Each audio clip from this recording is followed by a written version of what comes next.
वज़ीर-ए-आज़म श्रीलंका में है और वहाँ पे अहम मुआहदे हुए हैं, दो तरफा बातचीत हुई है। वज़ीर-ए-आज़म का दौरा श्रीलंका और जो श्रीलंका के साथ भारत और भारत ने जो श्रीलंका के साथ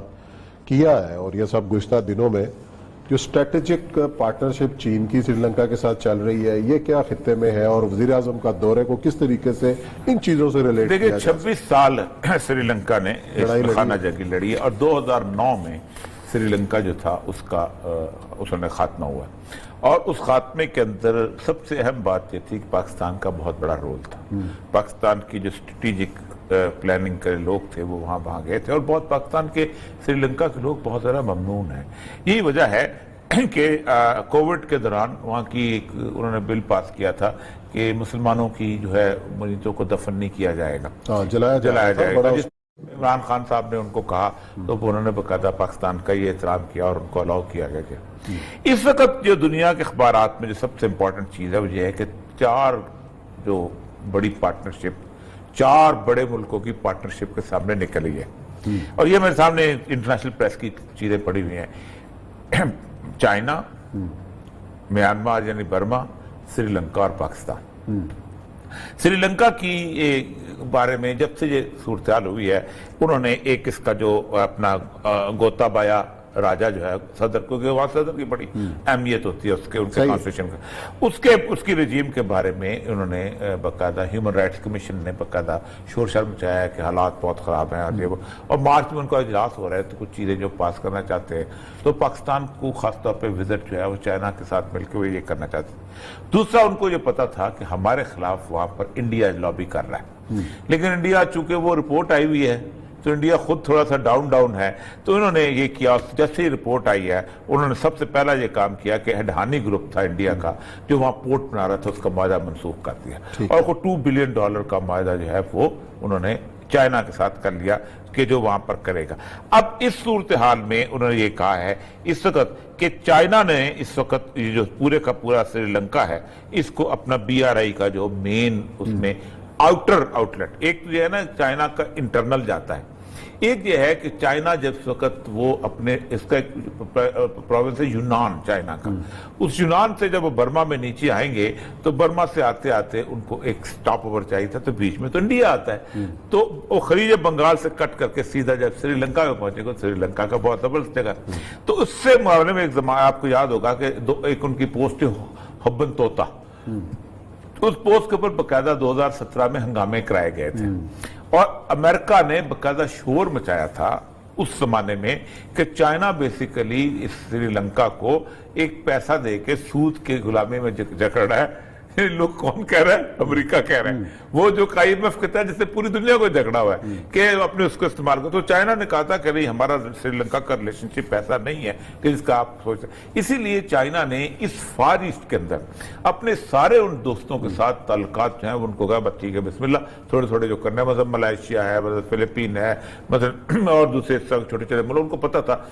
इसकी हमें जरूरत नहीं पड़ेगी अगर हम ये काट लेते हैं सारे के सारे रास्ते को उस तरफ से जो कि बलाका वाला जो है जो कैंटन की बंदरगाह से नीचे आता है और फिर उसके बाद डेगो गार्सिया और ये करते कराते जो इंडोनेशिया के जज़ायर से होते हुए श्रीलंका आएगा, तो वो तो पूरा कई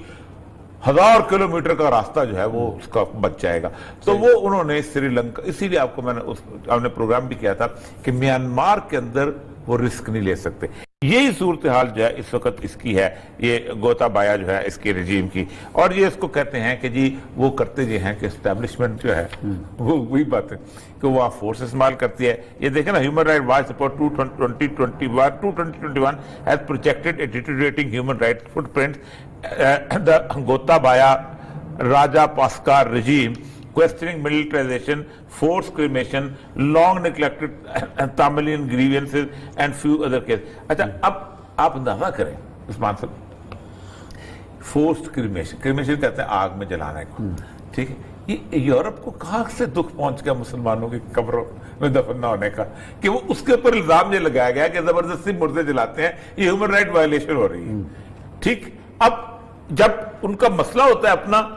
तो वो मुसलमानों के इमेज को लेके तो उसके ऊपर कर रहे हैं। असल मसला ये है कि इस सारे सिनेरियो के अंदर इमरान खान का visit it's the most important visit at the moment,